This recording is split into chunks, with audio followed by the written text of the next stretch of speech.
Good evening বন্ধুরা, SR ব্লগে সবাইকে স্বাগত জানিয়ে আজকের ব্লগটা শুরু করছি। আর আজকে দেখো, আগের দিন বলেছিলাম যে রিসেপশন ব্লগ তোমাদের সাথে শেয়ার করব। এই যে আমার ভাইয়ের বিয়েতে এসেছিলাম কাকার বাড়িতে, আর ওটা আমার মা ছিল। আমার মেয়ে, ছোট মেয়ে রেডি হয়ে গেছে, নাচানাচি করছিল, বাইরে ভীষণ গান বাজনা হচ্ছিল, আর বাড়িতেই প্রোগ্রামটা হচ্ছিল। আর এটা আমার দিদি রেডি হচ্ছে, দিদির মেয়ে রেডি হচ্ছে, আমার মেয়ে ওই যে বড় মেয়ে রেডি হচ্ছে। আর যে ব্রাইড সে রেডি হয়ে গেছে, ওকে এখন বসানো হবে, ওই জন্যই নিয়ে যাওয়া হচ্ছে। আর এই যে আর ছোট মেয়ে খুব সুন্দর করে রেডি হয়েছে, রেডি হয়ে নাচানাচি করছিল। আর এটা আমার ভাই, এই ভাইয়েরই বিয়ে ছিল, ওরই রিসেপশন আজকে। আর আমরা সবাই গিয়েছিলাম গ্রামের বাড়িতে, কাকার বাড়িতে ঘুরতে ঘুরতে বলতে বিয়ে বাড়িতে। আর ওই যে ওর ভাগ্নির সাথে, মানে আমার মেয়ে ভাগ্নি হয়, ভাগ্নির সাথে একটু মজা করছিল। আর তোমাদের সাথে যে রেডি হওয়ার পরে, সাজা গোজার পরে ফাইনাল লুক দেখাবো, সেটাই হচ্ছে না, কেননা এখানে বড় আয়নার খুবই সমস্যা। সবাই রেডি হচ্ছে, আর এখানে আমি শ্যাডো জানলার সামনে দাঁড়িয়ে তোমাদের সাথে শেয়ার করলাম লুকটা, আমার ফাইনাল লুকটা কেমন হয়েছে। আমি অরেঞ্জ কালারের শাড়ি পরেছিলাম, আর এই যে ব্লাউজ, ব্রাইডাল যে ব্লাউজ বেগুনি রঙের, ওইটাই পরেছিলাম। আর ছোট মেয়ে এই যে লাল রঙের ড্রেস পরেছিল, খুবই আনন্দ হচ্ছিল। আর এইটা সবাই গিফট দিয়ে যাচ্ছিল, এই যে ওকে বসানো হয়েছে ব্রাইডকে, আর আমিও এখন গিফট দিচ্ছি। আমাকে সবাই জোর করেই পাঠিয়েছে, প্রায় গিফট দেওয়ার সময় ছবি তোলা হবে সেই বলে, না হলে মেয়ের হাত দিয়েই পাঠাচ্ছিলাম। আর ও দেওয়ার পরে সবাই মিলে গিফট দিলাম, দিদি এসেছিল, মারা এসেছিল, সবাই মিলে গিফট দেওয়ার পরে সবাই একসঙ্গে অনেকগুলো ছবি শ্যুট করলাম।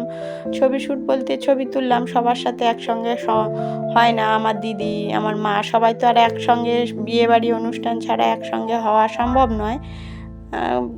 গেলে যে যার মতন গেলে ঘুরে চলে আসি। আর এটা হচ্ছে আমার ছোট বোনের ছেলে, ও এসেছিল, সবাই মিলে ছবি তোলার জন্য দাঁড়িয়ে রয়েছি।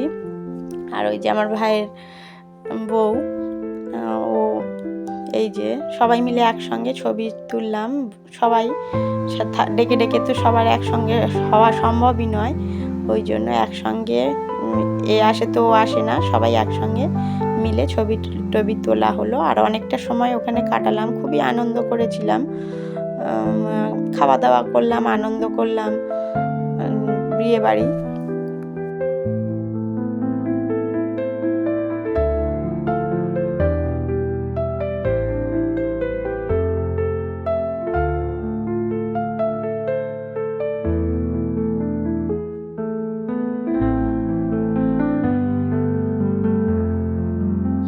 আর দেখো, বিয়ে বাড়ির বাইরে, মানে আমার কাকাদের বাইরে ভীষণ ফুল গাছ হয়েছিল, খুব সুন্দর সুন্দর। সেখানে দাঁড়িয়ে রাত্রে ছবি তুলছিলাম আমি, আমার মেয়ে, আমার হাজবেন্ড, সবাই মিলে ওখানেই দাঁড়িয়ে ছবি কিছুটা তুললাম।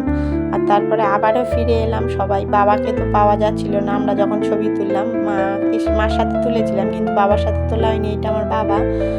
আর সবাই মিলে আবারও একসঙ্গে, আর আমার হাজব্যান্ড ওই যে পাশেই দাঁড়িয়ে রয়েছে, সবাই মিলে একসাথে একটু ছবি তুললাম, কেননা একসাথে তো সম্ভবই হয় না, সবাই একসঙ্গে একত্রিত সবাই খুবই কম হয়, সবাই যে যার কাজের মধ্যে ব্যস্ত থাকে, সবাই সব রকম সময়ে হয় না। আর দেখো, এখন একসঙ্গে যখনই হয়েছি তখনই কিছুটা ছবি তুলে নিলাম সবাই মিলে, দাদু নাতনিরা তুলছে, আমরা তুললাম, বাবা মার সাথে আমরাও তুললাম, সবাই সবার মতন ছবি তুলে নিচ্ছি যে যার মতন। আর আমার মায়ের একটু পায়ের সমস্যা, ওই জন্য বারবার ওঠা নামা বা বসা এগুলো করাই খুব সমস্যা। আর ওইটা আমার বড় মেয়ে, ওই যে হালকা পিঙ্ক কালারের ড্রেস পরে রয়েছে, আর ছোটো মেয়ে রেড কালারের ড্রেস পরে রয়েছে, আমি তো অরেঞ্জ কালারের ড্রেস পরে শাড়ি পরেছিলাম, দেখালাম। আর এটা আমার দিদি, বড় দিদি, আর দিদি আমাদেরকে ছবি তুলে দিচ্ছিল, আর মাঝে মাঝে আমিও করলাম। আর এখানে আবারও সবাই উপরে বসে দাঁড়িয়েছিল, আমাদের সেই মতন ছবি তোলার মতো প্যাসেজ হচ্ছিল না বলে আমরা নিচেও বসেছিলাম, নিচে বসেই ছবিটা তুললাম। আর আমি কিছু সেলফি ভিডিও করছিলাম বলে আমার মেয়ে তো খুব রাগ করেছে। আর কিছু কিছু ছবি তোমাদের সাথে শেয়ার করলাম, দেখো। আর বন্ধুরা, ভিডিওটি কেমন লাগলো জানিও কমেন্টে।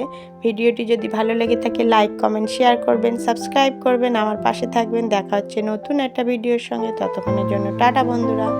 আর ছবিগুলো কেমন হলো সেটাও জানিও বন্ধুরা। তাহলে দেখা হচ্ছে নতুন একটা ভিডিওর সঙ্গে, ততক্ষণের জন্য টাটা।